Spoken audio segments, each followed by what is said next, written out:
Good afternoon, everybody, and congratulations, and thanks for the invitation. So the format of this panel will be very similar to the previous one. I would like to throw 2 or 3 ideas, hoping to trigger some discussion. So here are the ideas. The title of this panel is The Future of Climate Change Research. And the first thing that I would like to propose is that whatever that future looks like, it's very clear that it will be research that informs decisions, informs development, informs policy making. And in order to do that, in order to develop research programs that inform development, we need more than just good science. We need good science. The CG has been doing great science. We need more of that. We need even better science than that. But good science is not enough. If we really want to inform development efforts, we have to translate that good science into something usable, understandable, actionable. And in order to do that, we need to consider context. We need to integrate climate knowledge with agriculture knowledge, with food systems knowledge. So again, whatever the future of climate change research looks like, it must be integrated. And I like something that I believe Martin said. The CG offers to us, the scientific community, probably the best opportunity to connect to development efforts in agriculture. But the CG cannot do everything. I agree. The CG, the best, in the same way that for us in the scientific community, the CG is probably the best opportunity to collaborate, the CG must be aware that they cannot have specialists in every single area needed to advance in research. So those are 2. 1, future research must inform development, and 2, in order to do that, it's good science, but it's also integrated and translated. The third one has to do with something that Andy did this morning, and it has to do with adaptation. We all witnessed what happened this morning, right? The CIAT had this amazing opportunity of hosting the president of Colombia. That's the best opportunity that a CG center can have. But it also created a challenge. It disrupted the agenda, right? Completely disrupted the agenda. So who came up? Andy. And what did he do? He created an activity that was good. It was very good for me. I talked to my neighbor there. We exchanged some knowledge. And he saved the morning. Now, think about it. He saved the morning, and that was good enough. But he did something much more important, because he allowed the president to meet with Ruben and other people outside of this room, and the impact that will have in the future will be huge. So he was acting today. He was confronting a challenge of today, but investing and modifying the future. What I would like to propose is that that's the same approach that we need for climate change. The truth, and I'm sorry to tell this to Christian, we don't know what the climate will look like in the future. We have some ideas. We know that it's going to be warmer. We don't know what's going to happen with the precipitation. So we really don't know what it's going to. We know some things. It's going to be more variable. It's going to be more risky. So I would use Andy's approach. What can we do today to improve adaptation to climate-related risks, whatever the future climate looks like? So with those 3 elements, I would like to open the floor. Okay, no, thanks, Walter. I'm really looking forward to this discussion. I spent my last 15 years before joining CGIAR working to try and integrate climate change into development organizations. And it's great to be in CGIAR and try and learn where are we at in the spectrum of our progress of truly internalizing climate change. I'll reflect a little bit on my past experience, at least the questions I'm asking myself, and really keen, if we have time for discussion, to hear your thoughts. The first is, are we making the case for so-called climate research? And is that case being made globally? The second is, how can we see this less as a standalone research theme? And I know that's not the CCAFS approach, and huge congratulations to CIAT and CCAFS for really framing this as a contextual, almost a lens you can apply to everything we do. So how do we, in a sense, frame this and encourage our partners to frame this in a very different way than perhaps maybe 10, 20 years ago you might do specialized climate research? The third is how do we invoke that sense of urgency and understand the sense of urgency around this issue? And the fourth is, what are the funding opportunities in this space? And how do we, in a sense, continue to fund our work? So very briefly, and I'll try and make this quick, how do we make the case for what we're doing? I think we've started well. I would credit, and I say this is coming from outside CGIAR, CCAFS, again, many thanks to CIAT, for really putting this on the agenda. I mean, really, about 8 years ago, when I was doing Margarita's job in IFAD, it was really hard to even have a discussion about agriculture in the climate world. It was all about energy. That's changed a lot, thanks to the work of you. I think we've still got a long way to go, but we are reframing the debate, and reframing it in a way where I think we need to, and that penny is dropping, that agriculture in many ways is the make or break issue in terms of achieving the NDCs, the National sort of Development Plans. And it's make or break partly because we are not nearly as well advanced as many other sectors of our economy that have been investing for years, as Jürgen said, in developing the programs and developing the technologies to at least have what we need on the shelf to scale up, to tackle issues. We don't have everything on the shelf. And I think there's perhaps a false debate that I experienced in working in many development programs, that, oh, we don't need research in this space because there's tons of stuff on the shelf. It's a sort of binary zero-sum discussion that you don't need research, you don't need investment in analysis because you've already got many things on the shelf. We need both given the severity of the problem. And I think when you actually try and apply climate change research to actual decision-making, you're confounded in many cases.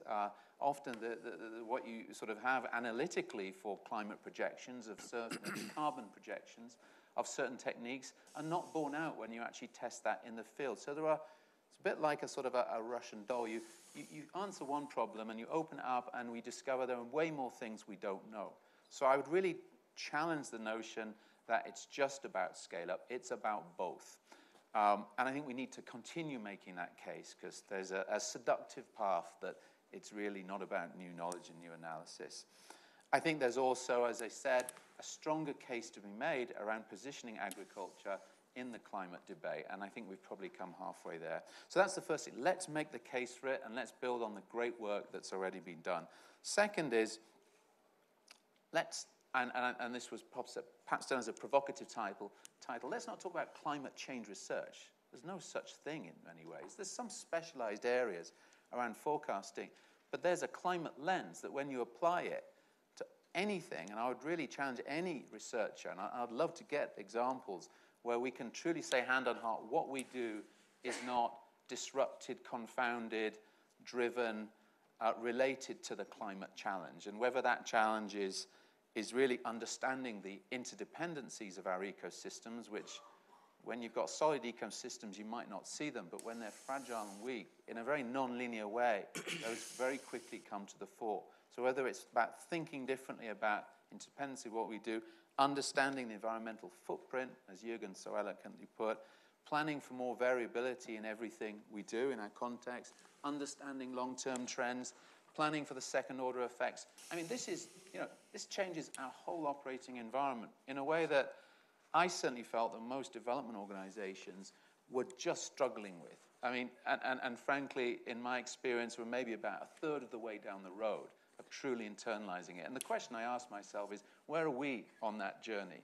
And are we configured appropriately to, in a sense, respond to what is the kind of generational challenge that CGIAR was set up for many years ago, when there was a different challenge, but one that was a a huge global challenge that needed analysis and science to underpin it. We have exactly the same issue now.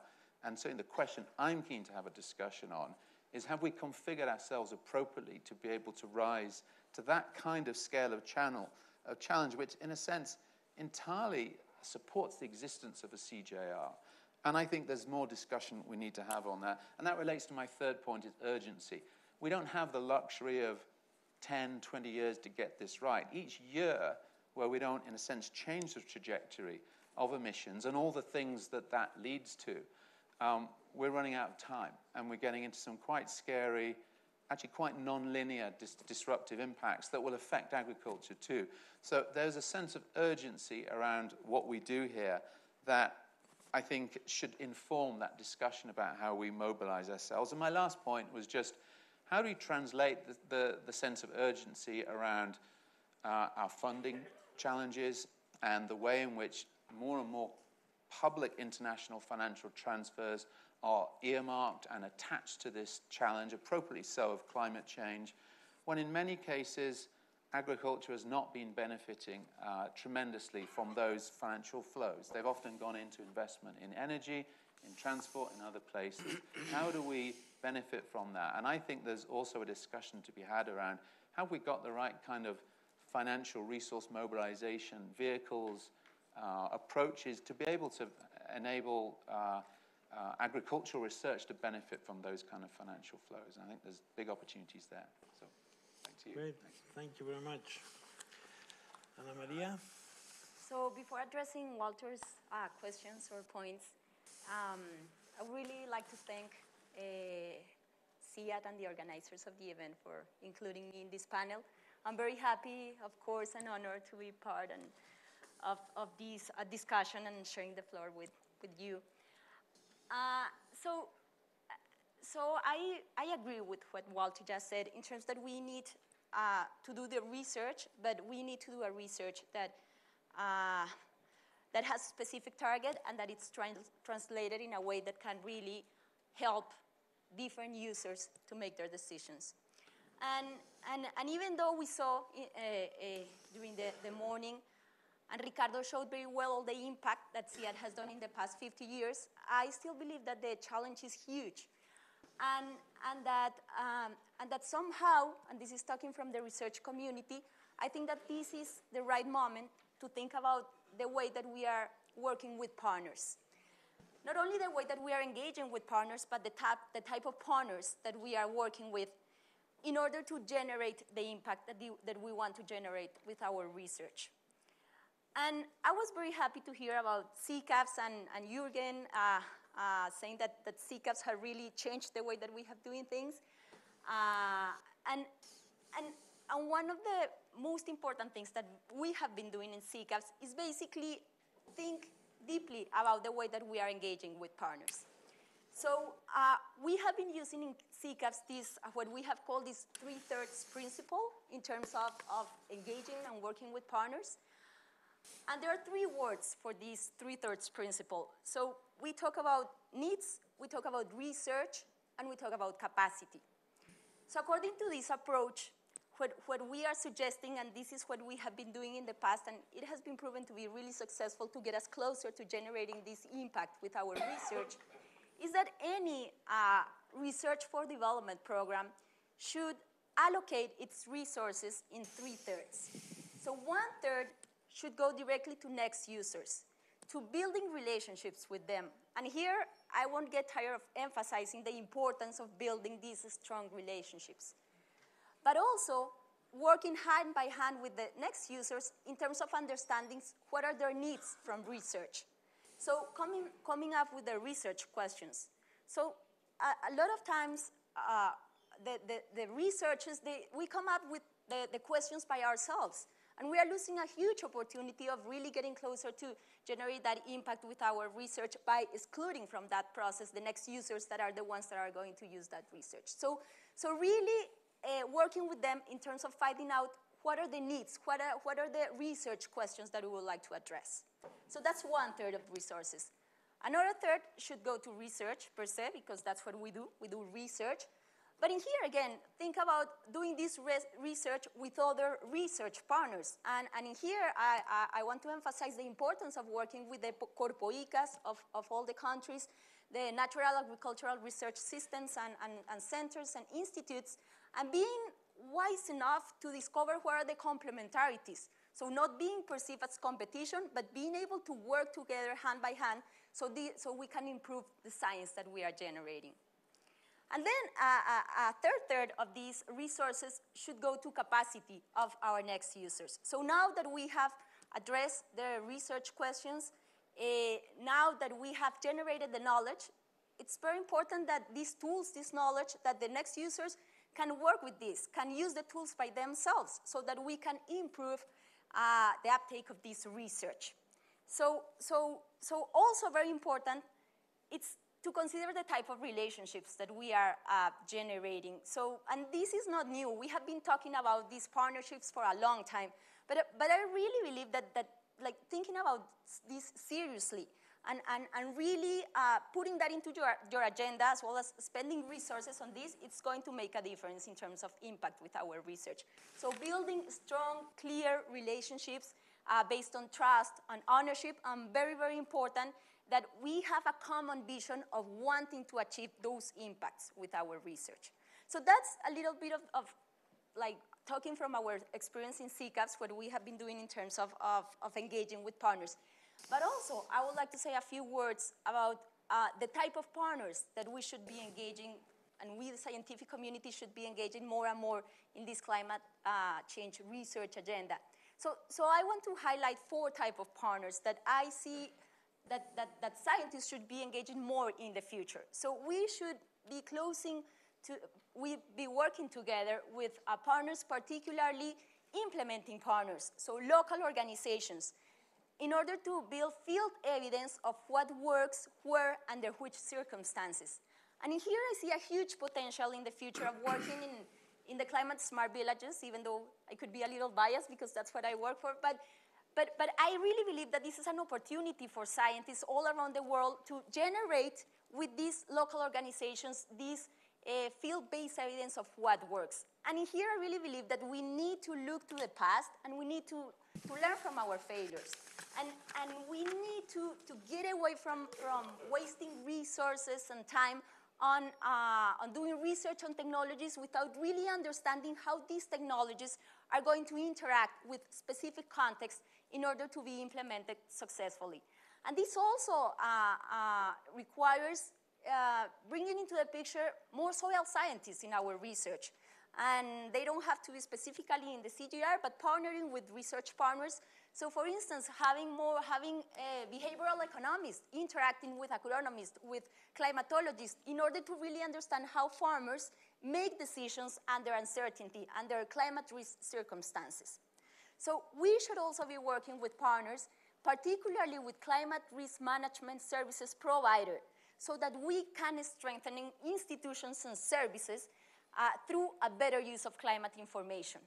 A third very relevant partner is the policy partners. And I really believe that we as scientists, we need to engage with policy partners so that we can understand what works for coordinated policy and governance in the climate change arena. And finally, we need to work closely with partners, the large agencies, the companies driving implementation. We need to work with them so we can understand what works for investments to reach a scale. So that's a little bit in terms of partners, and I think that this is a very good moment to think about the type of partners that we are engaging in. But also I would like to say a few words about somehow the topics that will also be included each time more in the climate change research agenda. And in here I totally agree with what Jürgen said in terms that we are not targeting just one objective right now. So if we look to the past 30 years in the agricultural research, we had one main objective, which was increasing productivity in the agricultural sector. It was very complex. It is still a very complex question, but it's one clear one and one single target. I think that the picture now, it's different, and it's going to become more complex in the future, because we need, first, to satisfy an increasing an increasing food demand, but we will need to consider a growing population, we need to consider land degradation, and we need to consider as well the climate change impacts. But this is not the only thing that should be in our research agenda. We also need to find out how to increase farmers' incomes. And at the same time, we have to do all this reducing the ecological footprint from agriculture. And if this wasn't hard enough, we need to do all of this, improving higher equality, social equality. So I guess that the big question in here is how to address all these 4 targets simultaneously through the climate change research agenda. And in here, I will start by saying what we shouldn't be doing anymore. So we need to stop thinking in a fragmented manner. We need to stop putting things in different boxes. So for instance, there is no point on continue doing research in adaptation, mitigation, productivity, and food and nutrition security separately. We need to understand the synergies and trade-offs between those 3. That's the research that we need to do. How do they interact? We need to stop doing research on technologies in a vacuum without understanding the relationships between them and the context. And we need to stop promoting technologies without really understanding or having a clear pathway as how these technologies are going to be upscale and outscale. And we need to really understand which, along the whole value chain, which are the stakeholders that we need to influence to make that happen so that many people can adopt these technologies and practices. So this is why I see a huge opportunity on this systemic kind of approach. So climate smart agriculture, livestock plus, things like that where we are considering the synergies and trade-offs between adaptation, mitigation, food and nutrition security, understanding how contexts interact with these technologies so they can successfully implement it, and all these in a context of sustainable food systems. I really believe that this kind of systemic approach is the one that can get us closer as the scientific community to generate impact with our research. Thank you, Ana María. Margarita. I think this is the effect of me being so happy of being here in Palmira, where I was born. So I'm very pleased to be back here in my hometown,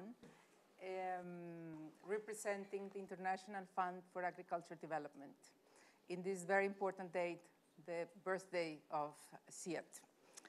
I must say that I was born pre-CIAT, and because my dad came here thanks to the Rockefeller Foundation, so I'm very grateful that I was born here due to the Rockefeller Foundation sending him here to Palmira to start this small group of researchers in agriculture in Colombia. So for us, in the International Fund for Agriculture Development in IFAD, I would say we have a lot of the answers to Ana Maria's concerns, because we are a bank of the United Nations. We lend money and we also provide grants. But as a bank, we need to recover our investments. We need to lend money to governments that will use it for agriculture only in the niche of smallholders. Somebody was earlier asking about smallholders. Our niche is only smallholders and artisanal fishers. So to make sure that the countries can pay us back, integrating environmental sustainability and climate change are key. We may not know exactly the impacts, but it's happening every day. We just go to the rural areas, and the farmers themselves are saying, well, for the last 2 years, my crops haven't gone anywhere. I haven't been able to do what my great-grandfather was doing, producing sugarcane, or cassava, or coffee, or cocoa, or corn. So it's evident that we need to help them out, and that's what IFAD is doing. And obviously, IFAD is not a research institution, but what we know is that without research, we couldn't do our job. We have been working on climate resilience for many years in IFAD. I think starting around 2004, IFAD started working towards increasing resilience of smallholders. But it was not until 2012 with the Adaptation of Smallholder Agriculture Program, funded by many of the donors that are here, and which is the largest adaptation program for smallholders that, as Elwyn was saying, he was my predecessor, so he was sitting on that big program before. We managed to get to 41 countries with investments that have helped those smallholders to adapt to climate change. And it's a real big fan of different approaches that we have used to support this adaptation to climate change from smallholders or by smallholders. Because it ranges from climatological meteorological stations. In some countries, particularly in Africa, there is no information about, is it going to rain tomorrow? Or is it going to be a flooding? Or is it going to be very cold or very hot tomorrow? So this information is key for the smallholders to be able to plan and to adapt and to do something about it before it happens. Then we have investments in innovation. For example, for us, rural infrastructure, post-harvest facilities, the smallholders, somebody was saying about the losses of food. Yeah, a lot of the losses of food in the developing world are due precisely because of the post-harvest facilities that are non-existent, or because of the roads that the produce cannot be taken in time to the markets. So that's why through ASAP, we have been supporting this variety of actions that help those smallholders not just produce better, but also get to the markets safely. But going back to the importance of research, one of the key areas we have been funding and supporting is the whole CGIAR research. Because as this morning was discussed, we need seeds that are able to adapt to the new realities. We have more droughts, we have more flooding, we have more salinity, we have sea level rise. So the impacts of climate change are felt everywhere where we go. Therefore, the seeds need to be adapted to that. Another area that for us is key is what we have done in partnership with CIAT on the climate change scenarios, analyzing risks and vulnerability. For example, we have the case of the work we did in Nicaragua, where through that deep analysis, we concluded that we couldn't support the government of Nicaragua to invest where they wanted to invest in coffee, because the areas the country wanted to invest in were going to be too hot for coffee to have a long-term success. So we had to, after having the information that was produced by CIAT, go to the government and the smallholders to convince them that they needed to diversify. They needed to change the crops. And it was difficult because the farmers are saying, oh, but my grandfather planted coffee and I can export coffee. I know coffee is a good business. Yeah, but if in 4 years the coffee is dead or in 10 years, then it's not a good investment. So it's good, it's bad for the farmers, it's bad for the government, and bad for us because they cannot pay us back. So we managed through this process, participatory process, to convince all of them to change some of those areas to plant cacao that is cocoa that is adapts better to climate change. So we see now the links, because one of the questions was, what do we do research for? And I think as a scientist initially, I would say that scientists wanted to do research for the sake of research, with all due respect, because I used to do that. But now we are getting into a point that we really need to do research that can be applied to help governments achieve what they need to achieve, to help governments and citizens to achieve sustainable development, but at the same time not destroying the planet, as it's been mentioned several times. So that's, I think, what we are trying to do is to make sure that every country has a different type of options, because it's the diversification, but it's also the value chains. How do we ensure that we are greening the value chain? We are taking into account the impacts of climate in the whole value chain to ensure that those products will get to the markets. The other area that I also wanted to highlight that you mentioned is the area of partnerships.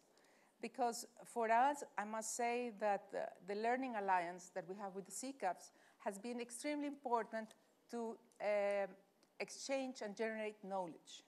And I think that's another area. Sometimes a lot of wonderful research is done, but so few people. It's like the converted are talking to the converted. And only the converted know the results of the research.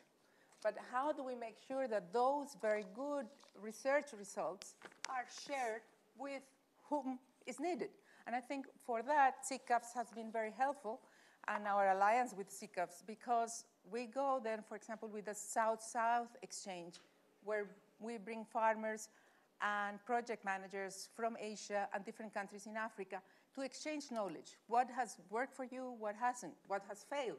Because I think sometimes that's what the farmers need, not that we,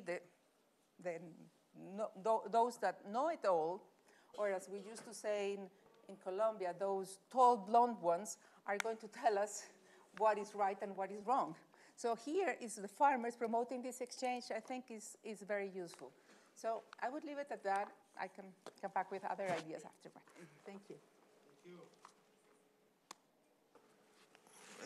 So this is very good. We have very good timing. We will have about 10 minutes for questions, which is great. But let me bring back some of the issues that I heard in this panel that I think are interesting. Elwyn told us how, and I agree, how important is that climate change is now in the agenda. One question that I would like to pose is, has climate change, the issue of climate change, has it been in the agenda in the right form? So I would like to propose that in many cases when all we had in the agenda was a climate scenario for 2080, which is extremely uncertain, I would like to propose that that was not very helpful. You know, the best thing that the science can do in that area is provide scenarios that are very uncertain. And so if you provide scenarios for policymakers that are very far in the future and that are very uncertain, wouldn't that create paralysis? Or even worse, wouldn't you be running into the danger of maladaptation? I would like to rediscuss the example of the coffee, because we have Rob Bertram here, and who, for those of you who don't know him, he heads the Bureau of Food Security of USAID. And he was telling me in an informal discussion how in some areas of his program, people were worried of investing in corn because the scenarios were showing that 80 years in the future, in those areas, there will not be enough precipitation. And that is, how should I say that, diplomatically? That is not very good. That is like saying, you know, for you guys that work in prices, the best thing that a climate model can do with scenarios for precipitation at local level in the future is something like the price of corn in 2080 will be anywhere between $180 per ton and $3,000 per ton. Now you can take some number in the middle and then do all your scenarios, but just be aware that that's the reality. The reality is the best science cannot tell you what the precipitation will look like in Palmyra or in Nicaragua. It can tell you about temperature. So that's one general concept that I would like to pose to trigger more discussion. Then from Margarita and María, the other very strong message is if we really want to inform development efforts, we need to stop thinking in boxes, in these comfortable zones. We need to start interacting more between disciplines. We need to start, Margarita was saying this, we need to start thinking how to communicate better. There's a lot of information available that is wonderful, and it could be informing development efforts, and it's not. And why is it not doing it? In part, maybe because it's not communicated in the right way. In part, because no policymaker is interested in the thermodynamics of clouds. They're interested in what that means for the crops in the countries. And so, how do we create as a future line? I also like what you said, Elwyn, about is there something real like climate change research?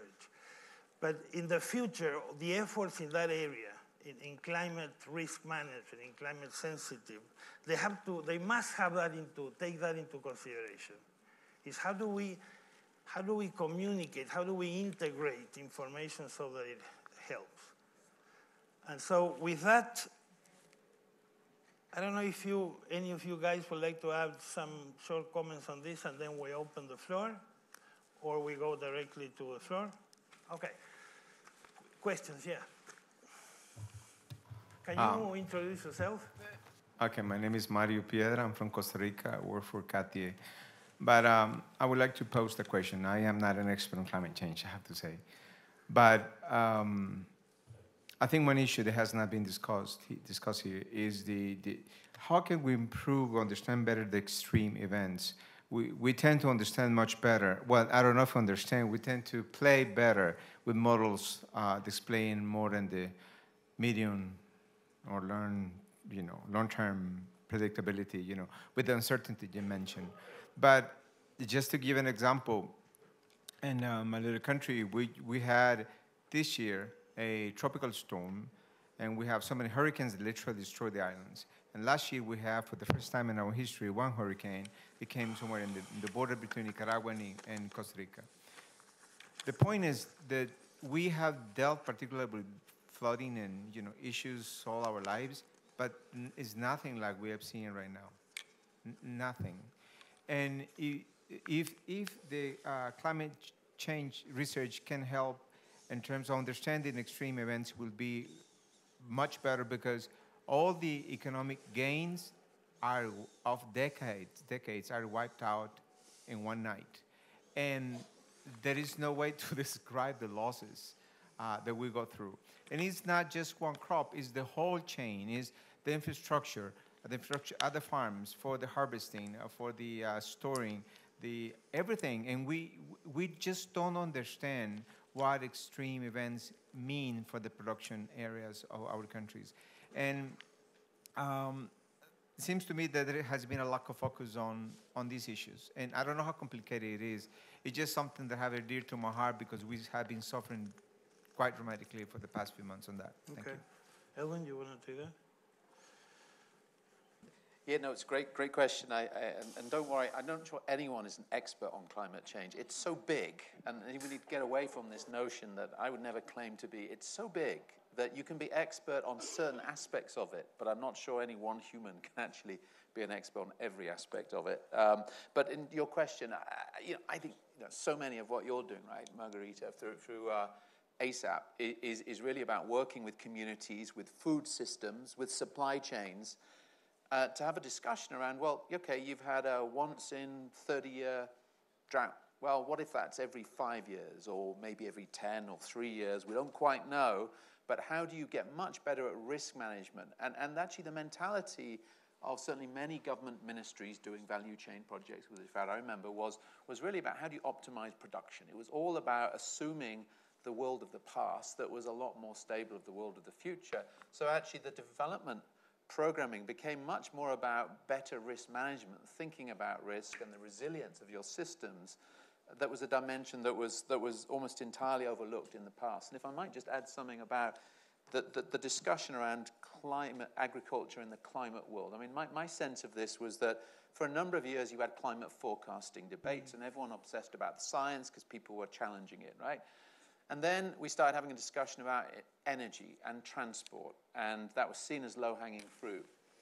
And great progress was made, and a lot of scaling up is being done. And over the last 5 years, thanks to colleagues from FAO and certainly CCAFS and elsewhere, we've had a discussion about agriculture. It started actually as how can agriculture benefit from these wonderful carbon emission trading schemes that we thought were going to pull billions into smallholder farming, and then actually evolved into everything we've just discussed, but with a great deal of caution in the global negotiations, because agriculture gets into your really deep, difficult sovereignty issues. So a great deal of nervousness about how deeply you bring that discussion into that sort of global forum around climate policy making.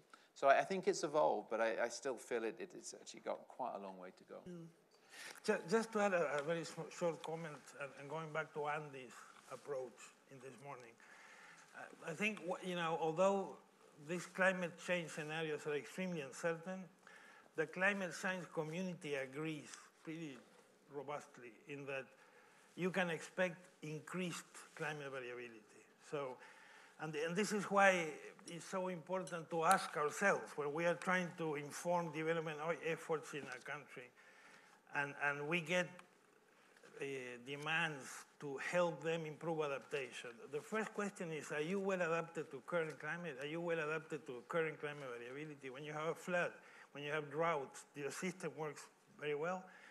And in 90% of the cases or more, the answer is no. So what can we do today to improve that capacity of adapting, reducing, management, improving risk management? And that's the best way to improve adaptation to future climate. So, okay.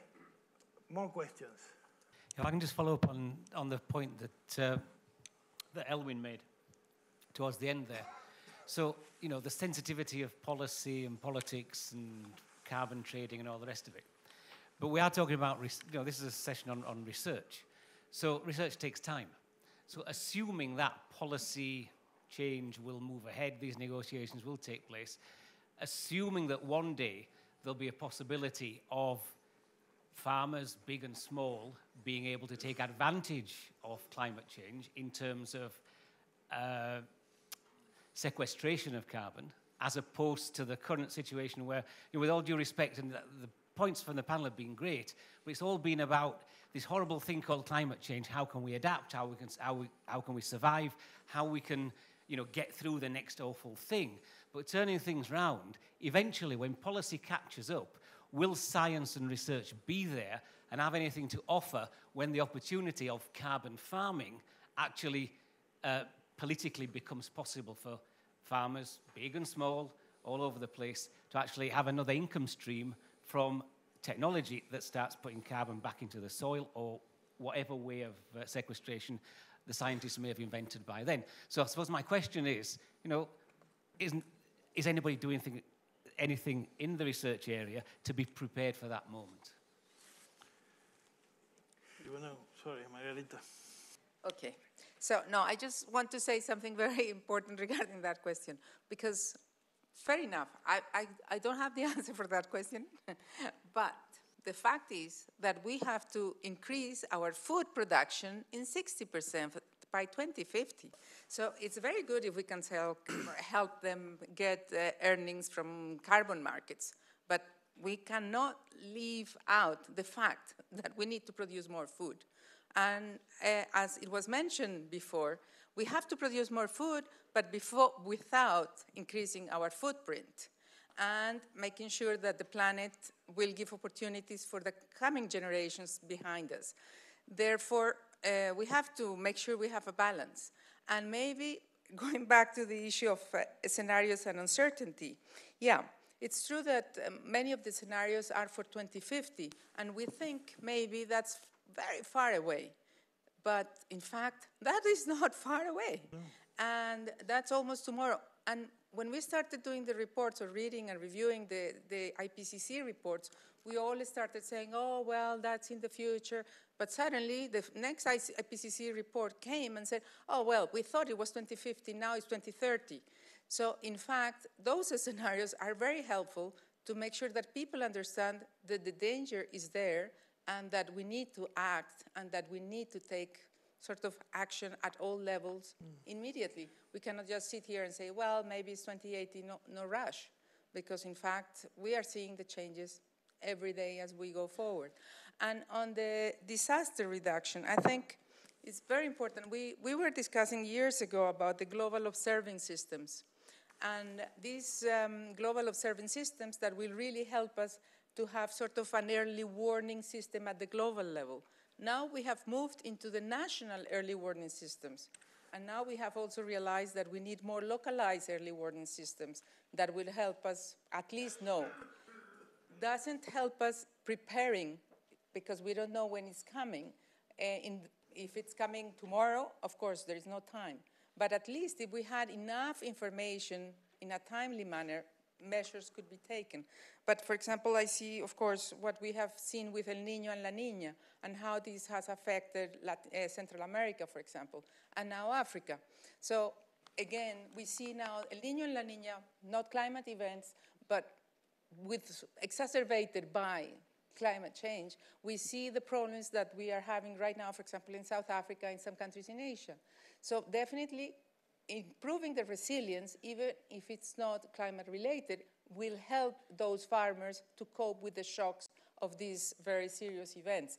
And the planning, how, where do we build, how do we build? That is also extremely important to ensure that when the event comes, not everything goes away with the flooding or the storm. Yeah, I just, very fast, I wanted to address two topics that you mentioned. So the first one in relation to the scenarios of uncertainty.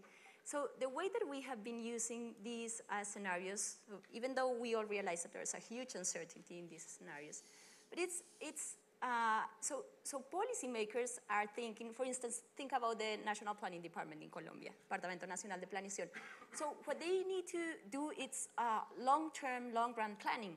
And these scenarios, the way that we are working with the scenarios is just understanding that these are scenarios.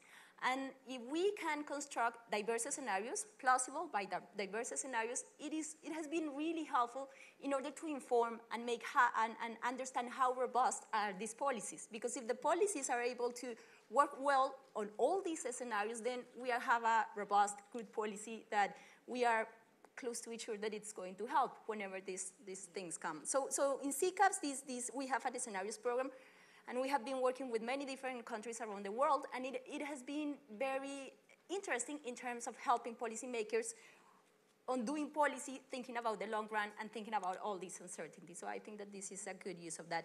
Then I wanted to address a little bit the disaster risk management, and I see a huge potential in the future, but again, we have to partner with the financial services provider in terms of insurance. And there's a lot of barriers for insurance, and there's a lot of research being done in terms of how can we get to smallholders with the insurance so they can benefit from insurance. But then seeing insurance as part of a package of climate risk management, it's also really helpful in order to deal with this climate risk and climate variability. And then with carbon storage. So in CCAFS we have been, the mitigation portion, it's important. And one of the key questions of that, research takes time, and for sure this is going to take that, and somebody has to do it, but also we need to analyze what are the possibilities in terms of the political context that this can happen at some point. And that's a lot of research that it's coming from the social scientists, and that needs to be done as well as we are doing that other type of research. Great. So just to clarify, because I think Margarita was saying something that is critical. It's not that we think that 280 is too far away. What we're saying is right now, it's very short. 250 is even closer. So we know that, but what exchange rate of the Colombian peso to dollar will you use for 2049? Right? So, the scenarios are great, like Ana María was saying. They're great tools for sensitivity analysis. The danger is when you believe one scenario. Mm-hmm. So that was just a comment. This was a great panel. I wish we had more time, but unfortunately we don't. So I would like to thank Margarita, Ana María, and Elwyn, and you guys for your good questions. Thank you.